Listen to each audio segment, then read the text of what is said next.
ready, Shag. It's happening here in Canada. What's happening, Shag? Zombie apocalypse.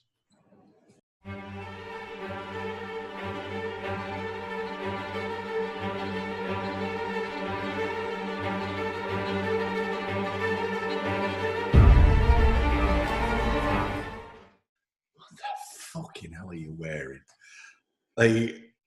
Is So strangely familiar.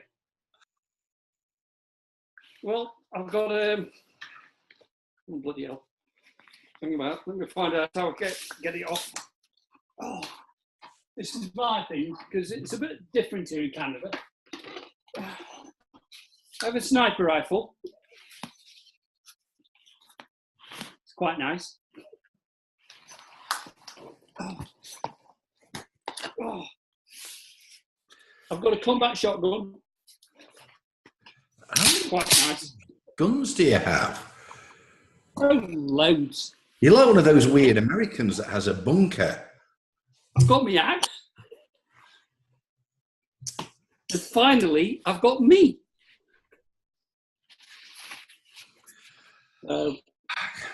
Right. I'm ready. Good. Right. I like your knife, though. That's a good knife. So this is a good knife, mate. So I bought this for chopping down the branches in the fucking garden. But I thought this would keep me safe during the zombie apocalypse. So because what I wanted to talk about was the zombie plan. What we're going to do when the apocalypse hits.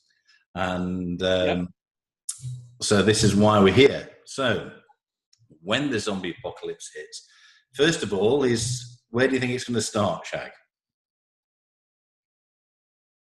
I've got to go back a little bit there. Yeah. Because zombie apocalypse, it's that word apocalypse that I don't quite like. And it all sounds a trifle faff. Like you've got to bite the damn things off all at once. And I like to go to bed. I like a cup of tea at 3 o'clock. It's a bit like cricket. I like to go to the pavilion and all the rest of the things.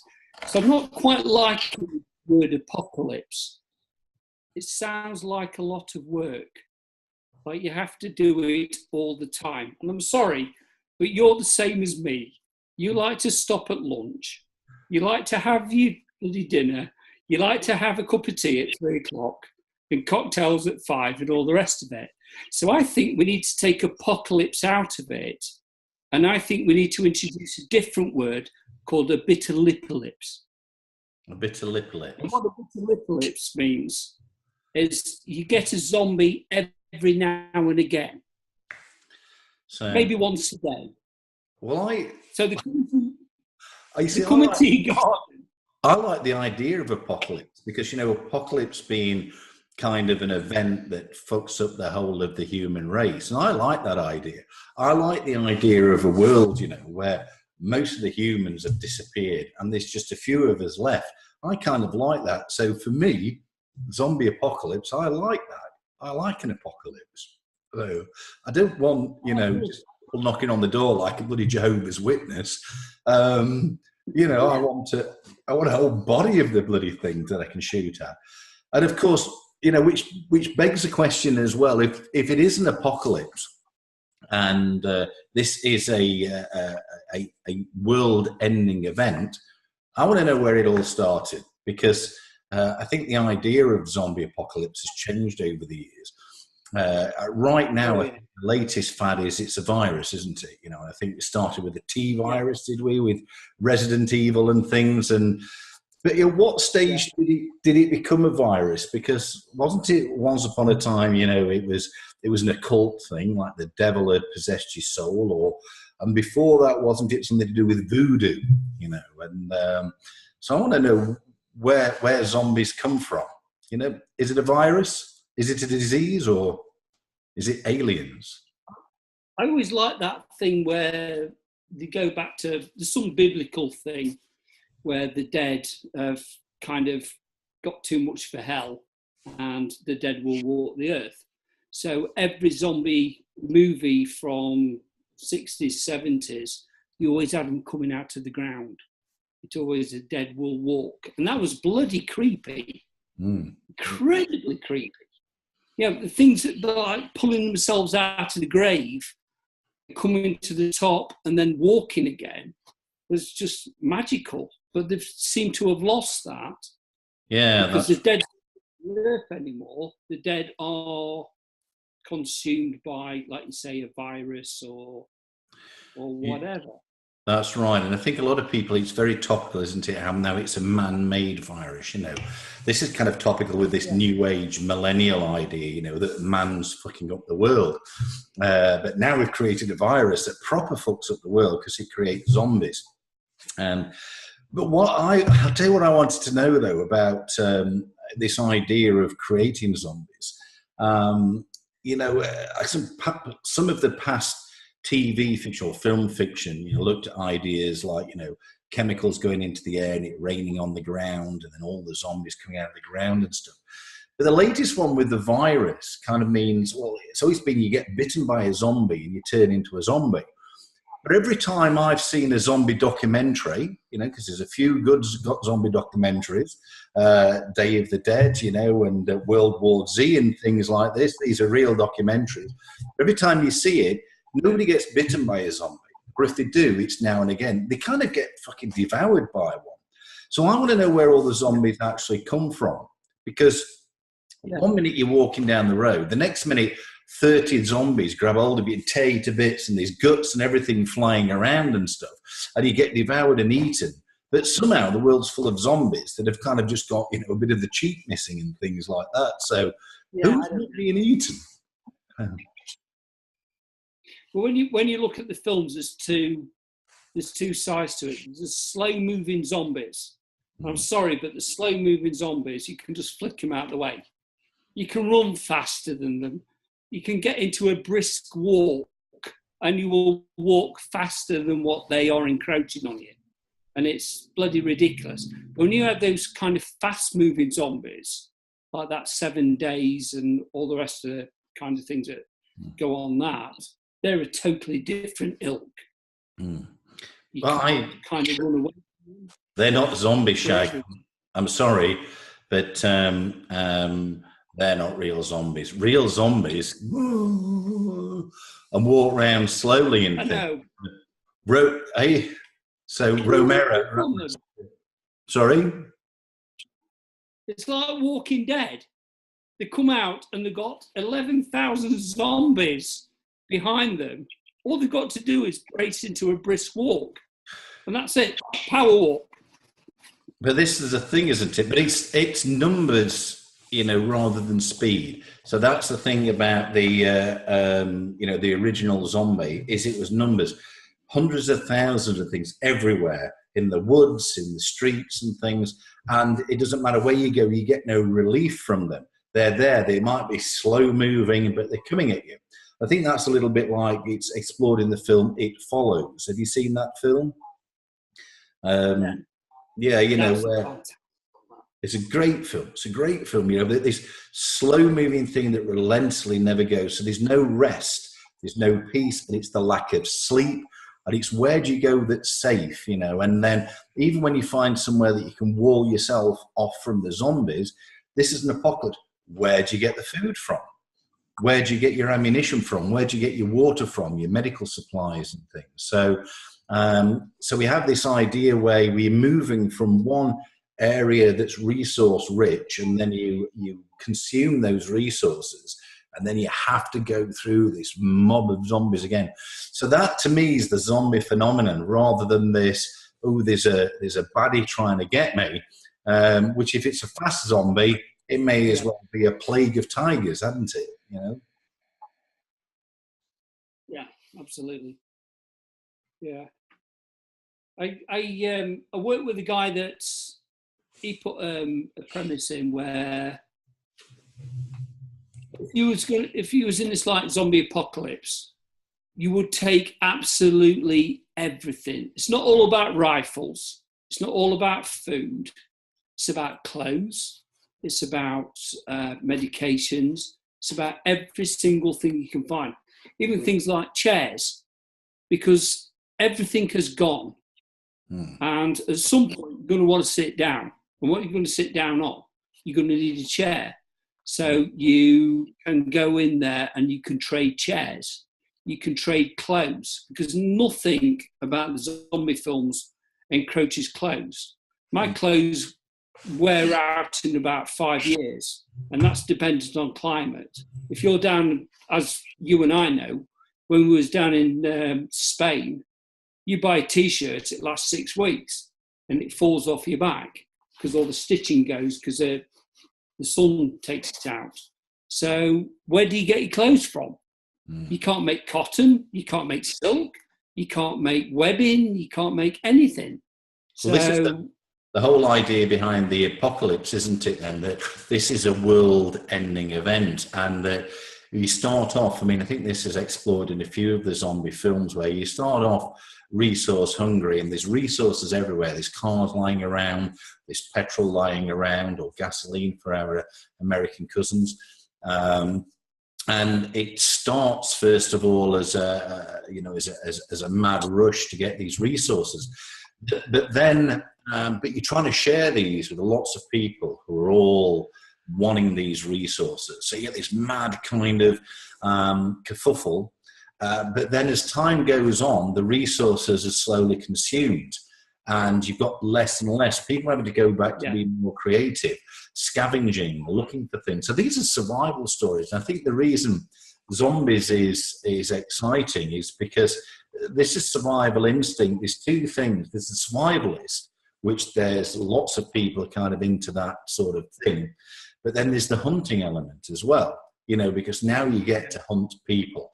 And to be honest with you, that's bloody appealing sometimes, because there's some people that I come across, particularly at work, who I would love to be a zombie, and for your own benefit, and this is out of kindness to you, you must appreciate I'm going to be the guy that can sort you out.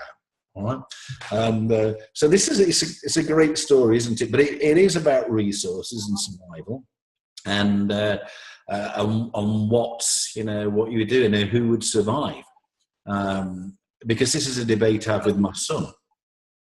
It's who would survive. When you was back in high school and you used to play zombies, nobody wanted to be a zombie. Everybody wanted to be a survivor. Now, when you get to kind of middle age, it's the shittest form of Halloween costume, because all you have to do is go down to the thrift store, get a pair of bloody pants or whatever, rip them up, paint yourself green, and hey, I'm a zombie. And it's but when you put zombies on the ilk of horror and horror movies, they're right down at the bottom, because nobody wants to be a zombie. It doesn't do you any good. Everybody who either wants to be a werewolf or they want to be a vampire. And vampire's tops, because vampire is dating.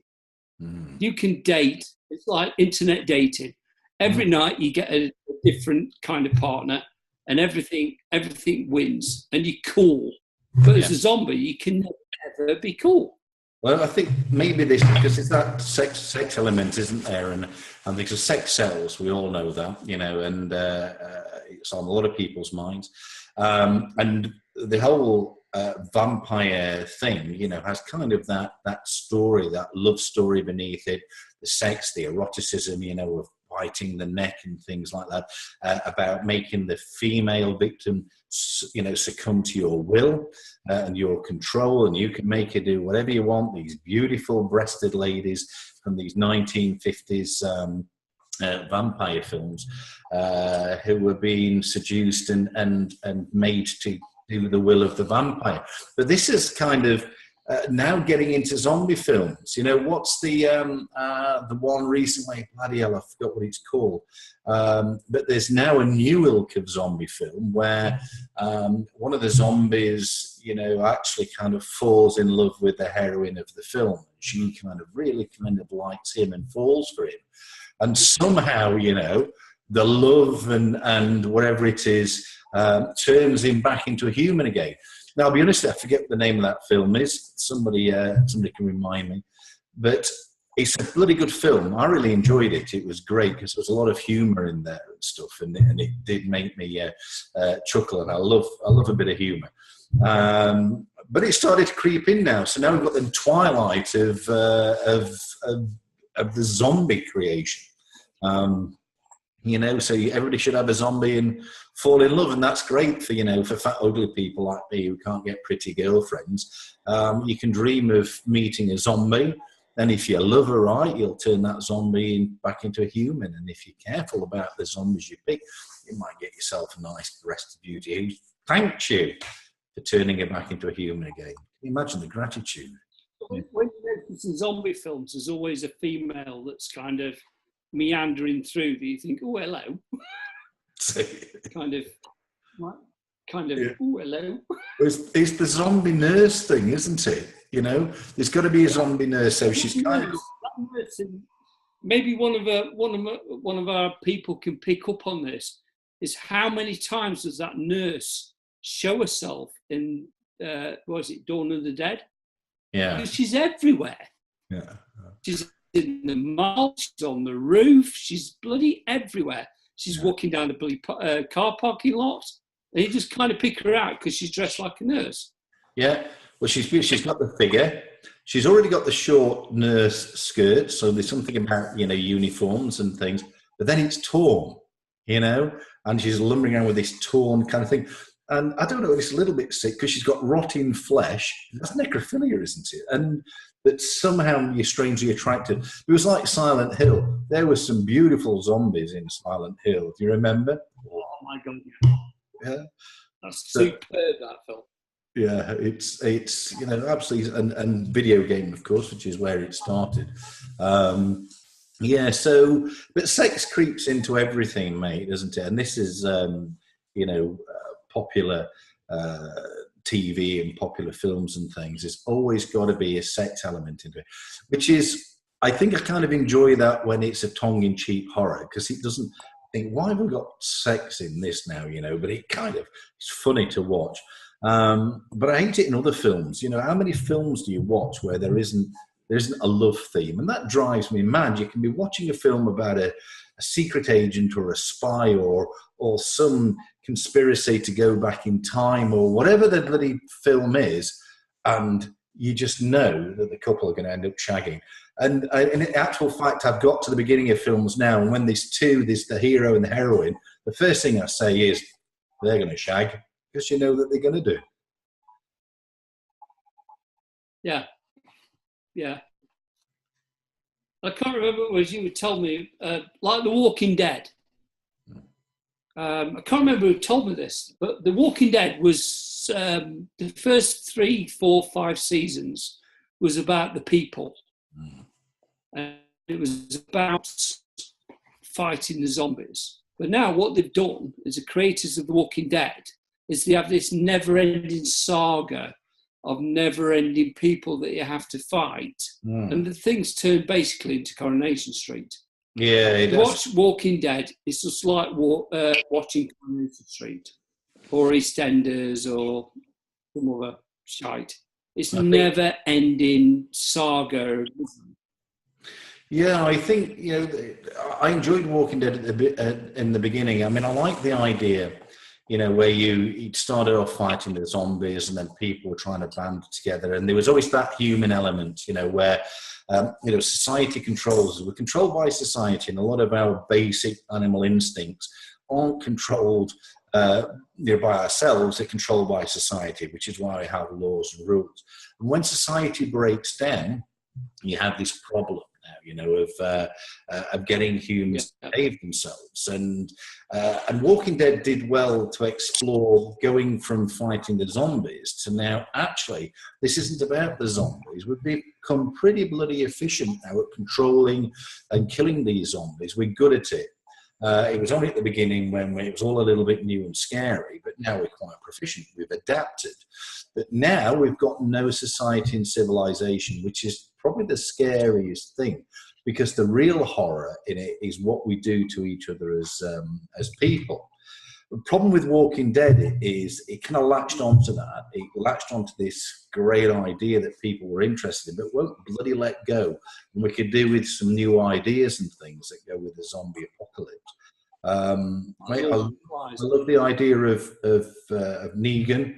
I think he's a great character. That just tickles my balls. But, you know, it's time to move on, Walking Dead. We want something else. All right. So, I don't know. Maybe the zombies need to evolve into something a bit scarier. Who knows? Listen, mate, I'm going to tell you a story just going off the zombies a little bit. But fucking hell, so there's this problem here in tropical Queensland. And the problem's called frogs. And I don't mean the French variety. I'm talking about real green frogs. And we've kind of got into the wet season here. So it's tropical, it's hot, it's 30-odd degrees, and it's throwing it down with rain every day. Well, the frogs love the rain. So this is obviously their mating season. And the fucking things will not shut up. And at first you think it's kind of it's a nice sound that you're hearing, you know, oh, listen to that frog. But they make this, it's not like, they're not like English frogs. In England, frogs go, ribbit, ribbit, you know, and then you might get a chorus, ribbit, ribbit, ribbit, ribbit. Not like these things scream, they like go, and they make this, I'm going to edit that bit out, they make this fucking horrendous screaming noise. And it's them calling for a mate, apparently. But it's not quiet. I mean, this is how bad it is. I had a friend come round, Paul, and he was sat round and we're having drinks and talking, and we could not talk. This bloody thing was that loud. I mean, we sat, you know, in the patio area, of course, but it was that loud we couldn't talk. And we almost had to retreat back into the house. So we're looking for it with a bloody torch because I said, that's it. I'm going to buy myself an air pistol. Because I'm not into killing things. Those looking at me now, I am not into killing things for fun. But frogs have got to fucking die. And so I'm like, you know, horrified by this. So Paul disappears and we go to bed. About 4 o'clock in the morning, the fucking thing starts again. These frogs screaming right outside the bedroom doors. And we've got these kind of patio doors that go out. And we've got, you know, like this fly netted area off. It's got kind of these fly screens. And it starts screaming. Well, the problem is this thing's that loud, it woke us up at 4 o'clock in the morning. So pissed off again, I'm looking for it with a torch and I'm shouting the fucking thing. So every time I shout, shut up, it stops for about 20 seconds and then starts again. So I have to go and shut all the doors and all the windows, which in tropical Queensland is not a fucking good idea because it's hot here. So then I have to put the air conditioning on and you know, and I don't want to do that if I can help it. I prefer to sleep with the windows and doors open. So this is going on. And then the next day I get into my car and I'm driving and we drive down to the beach. And as I'm driving back, suddenly in the car, I hear this fucking scream. It's coming from the car this time. It's inside the bastard car. So somewhere there's this frog screaming as I'm driving along. And now it's giving me jeebies because I think it's going to jump out on me in a minute and I'm going to end up in the ditch. So we get out at the other end and stuff, and I leave the windows open on the car thinking if there's a frog in there, it'll jump out and it'll fuck off. The next day I go to work. I come from work, I get into the truck, this is not, open the door, and it's fucking sat on the dashboard of my car. This frog is sat there on the dashboard. And so now I hate frogs. But to top it all off, some fucking idiot at work has got this poster in this charity box because get this, they look after poorly frogs. Poorly fucking, this is tropical Queensland. There are thousands and thousands of miles of tropical fucking rainforest full of green frogs. And somebody's decided that their mission in life is to look after the poorly ones that they find. The 0.00000000001% of the frog population they're going to fucking save. And they've got a poster, I'll put it up on the screen, they've got a poster looking for charity money to help look after these fucking frogs. Anyway. Well, it's not good doing that when there's zombies. What is that? So, well, fucking unless you get zombie frogs, but at least it's something to eat. And which is, so then what are you going to do, Shag? So the zombie holocaust, where are we going to hide out, first of all? Because let's say the first wave. I think this is it's interesting as well. This is explored again in the great TV documentaries about real zombies.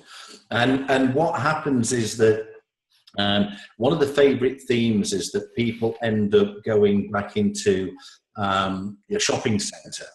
And I think this says a lot about people, because the reason people are going into a shopping centre is because there's resources in there. You've got your food in there, you've got your clothes, your trainers, even guns. You know, you've got to go and look for the guns and stuff. But this is typical of the consumerism mind of people. That I want this shit, but I want it easy. What's the easiest way of getting anything? Well, a fucking shop. And if it's free, because it doesn't matter anymore, that's even fucking better. So people love this idea that you can just walk in and get all this free stuff. So that's, you know, that's kind of seems to be popular in these zombie films. And I guess, you know, kind of you want to get some of these resources and stuff. But really, if you're in for the long haul in an apocalypse, mate, you need to set out your stall, because these things are going to run out.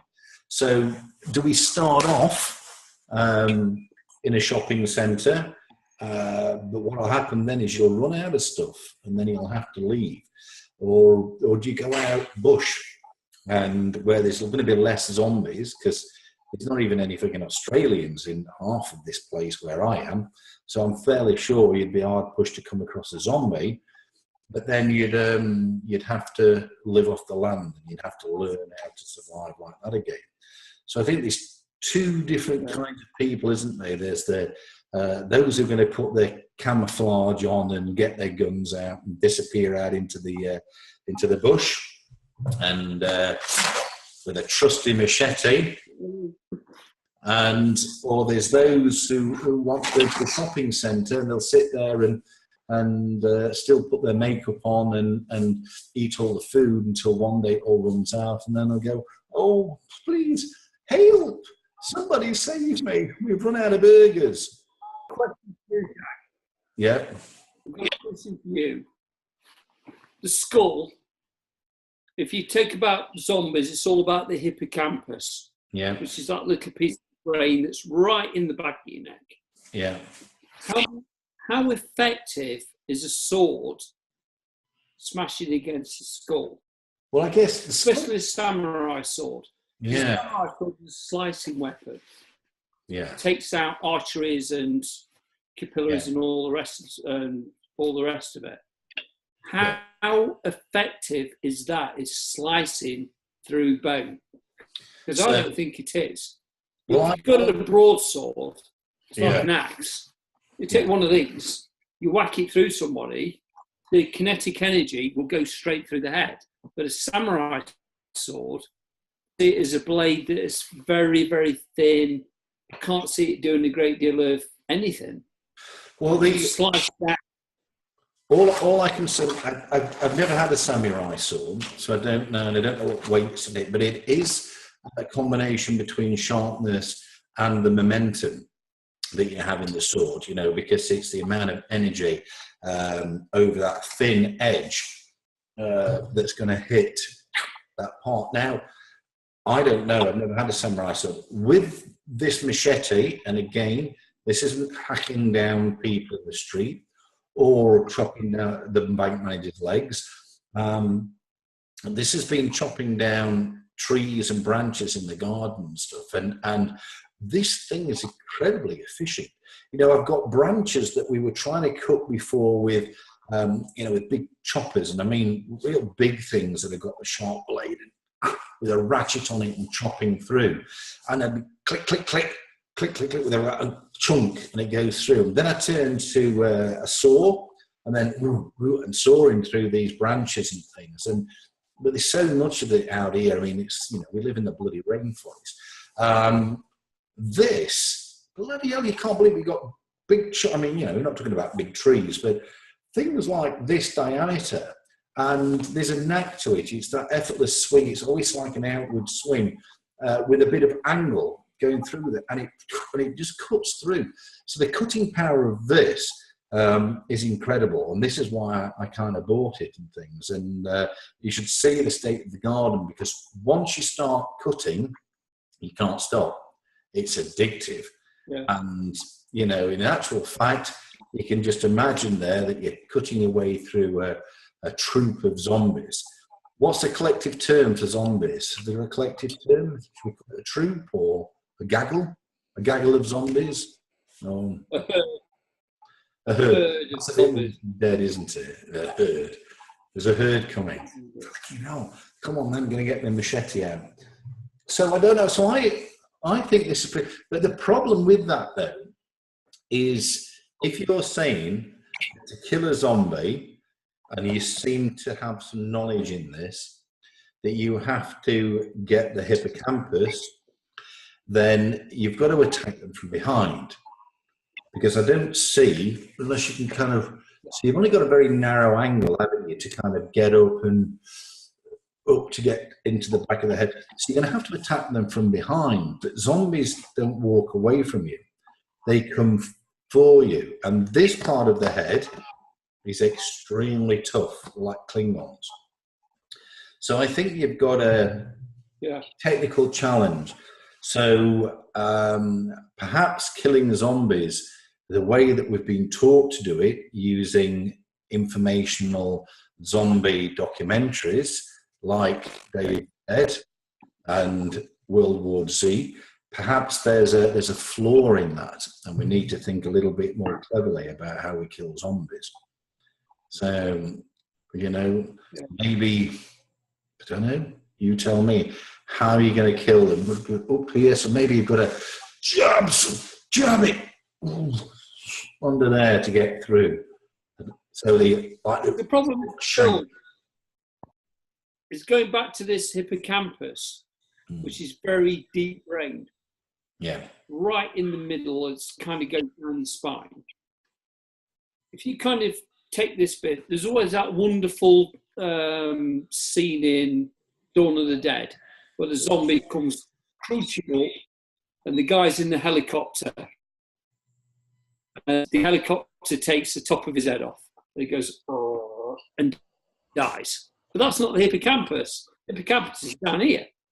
So you shouldn't have actually killed the zombie. But it does the same old thing. It's just dump, dump, dump.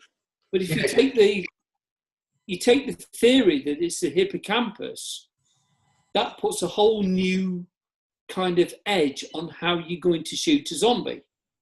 Because if you take an axe, you're hitting it there, you're hitting it there, you're still not hitting the hippocampus. If you take a shotgun, one of these, it's not going to hit the hippocampus. So the actual ability to take out a zombie is very, very difficult because you have to actually shoot them through the bloody nose. Not up here. You have to shoot them down here. And that's if it's straight at an angle. So so there's a challenge. But down there, yeah. Is that really a problem though? Because I kind of look at it like this. Okay, so we can, if we get the hippocampus, we kill the zombie. But if we just chop its bloody head off, right? And it's done. It can be like that. But you know, we can chop its head off, and then you can turn it over, stab it through the back of the head, can't you? And thing. So maybe it's like a two-pronged approach. So going for the one-prong approach is flawed. So it's a two-pronged approach. So maybe you can have, like Reaper teams, where front you've got the guy with a machete or the guys, and they're going whoosh, and they've got Wellington boots on, or gun boots in America. You have your Wellington boots on, okay, and so that they don't bite your ankles and things. And then behind you, you have a team of people with pitchforks, right? And they're stabbing him rolling him over the pitchfork and stabbing him in the back. So like a machine, a zombie killing machine. So this is what it needs. So this brings me on to what I said earlier. Killing zombies, mate, is not about brawn. All right, it's about brains, and that's what you Yeah. need to kill a zombie.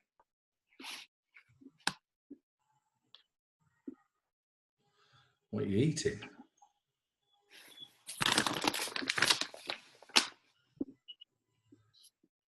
Snacking chocolate, pumpkins. That looks just got that cheap look about it. Do you have a Canadian version of the Netto there? Of the what? Netto. No, everything's expensive.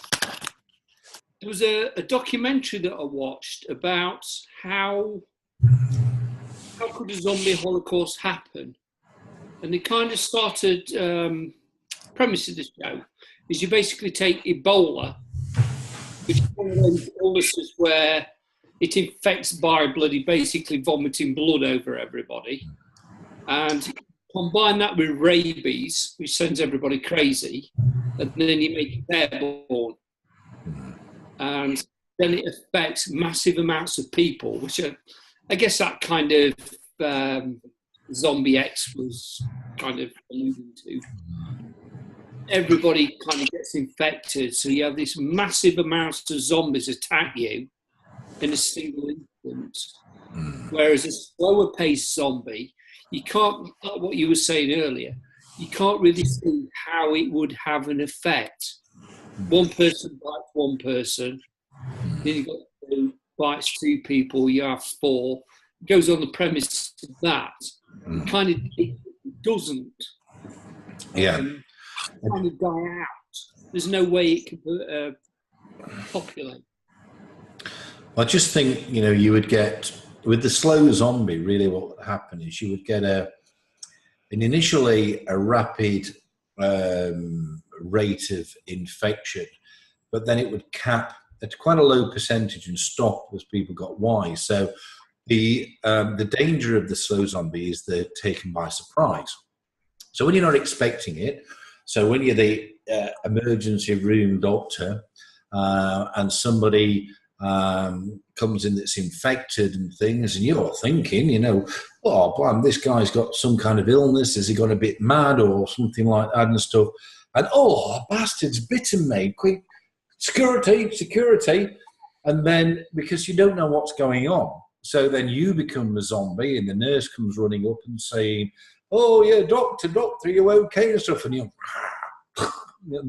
but then after a while, people are thinking, shit, these fuckers bite and stuff. And then, so when people realise that, then people are going to keep out the way. Now, there might be a lot of zombies, but then I think it would flatten out. And then I think, it's like, in these zombie films, the military always kind of gets taken out first. But I just think that, zombies don't think. They're like a wild animal and stuff. And then you've got military that's, that is a machine, basically, that's designed for defense. Slow-moving zombies that are wandering around, reaching out, that have to be up close to kill you, would get nowhere. And, then I think you have the idea of running out of bullets, but I don't think there'd be enough people infected to start with, so that you'd run out of bullets getting rid of them. And, so I think that it's sad but true that the slow zombie holocaust isn't really going to happen. Unless you go back and you go back to its roots where the zombies come out of the ground. And I love that thing, when they come out of the graves. Yeah, that's what, so, and there was a bit of that in, which was the film? Oh, it's not. Was it? No, it wasn't Night of the Living Dead, was it? I can't remember where. It was a chemical somewhere that had been put in a sewer or in a river or something like that, and it gets into the water, and then once it ended up they torched all the zombies and all the smoke went into the air, and it rained and it all came down, and then all the bloody zombies started coming out of the ground and stuff. But where there's no end to them, so then you've got an infinite amount, but I don't know. But then I can't see. I have to critically analyse it then, and I've got, yeah, I can buy into fantasy, but there's only so much reality I can ever give up. And the problem is that with the virus zombie or the chemical induced zombie, there still has to be physiology. You can't fucking stand, and you're not breathing anymore. The heart's not pumping anymore. Whatever he's making those muscles work now is not going to be developing a great deal of strength and things. And so I don't know. Anyway, I don't want to blow my own myth of zombies here, but so I wonder sometimes whether the occult zombie is a better way of looking at this, or like voodoo zombie, because that's where it came from. Or that's the first, to my knowledge, I think, was the first telling you. Sorry? All comes from Haiti. Yeah, that's right. And then there's popular mythology, where they say, oh, there's truth in this because it was like blowfish venom that reduces the breathing rate and the heart rate so slow that it's undetectable, and people think that they're dead and they're not, they're alive, and then they bury them and hours later they come back to life and stuff. Well, that's complete and utter bollocks as well, because, yeah, okay, there are poisons that do that. They decrease the respiratory rate, they decrease the heart rate. But what happens when your respiratory rate and your heart rate goes down is that you're no longer able to fucking supply your bloody organs, namely your brain, with oxygen, and you fucking die.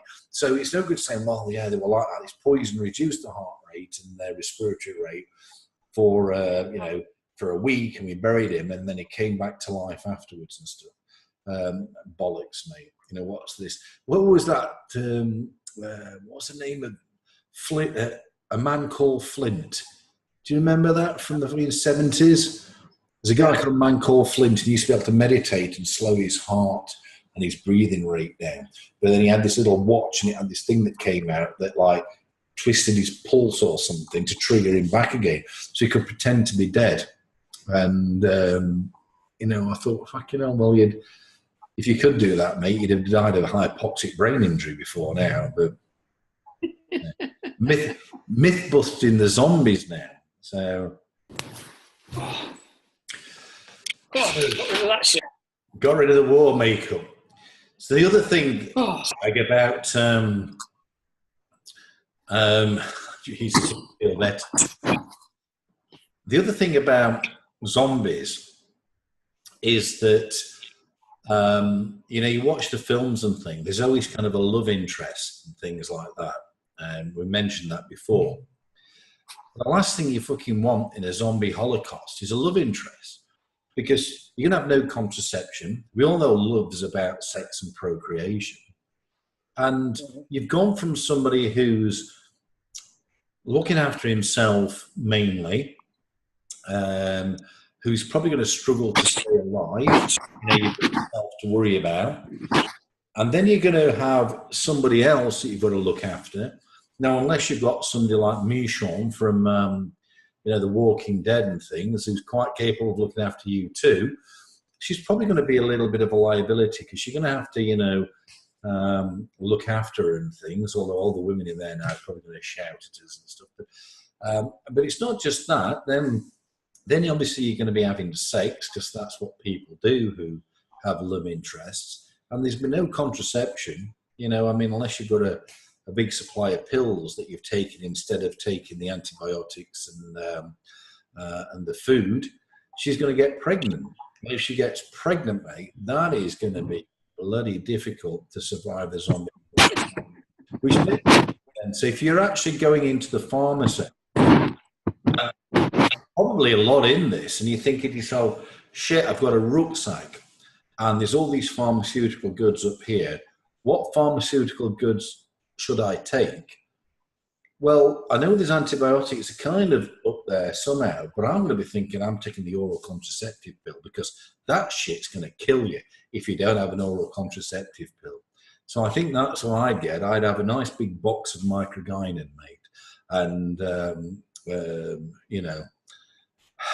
well, or just not get a love interest. But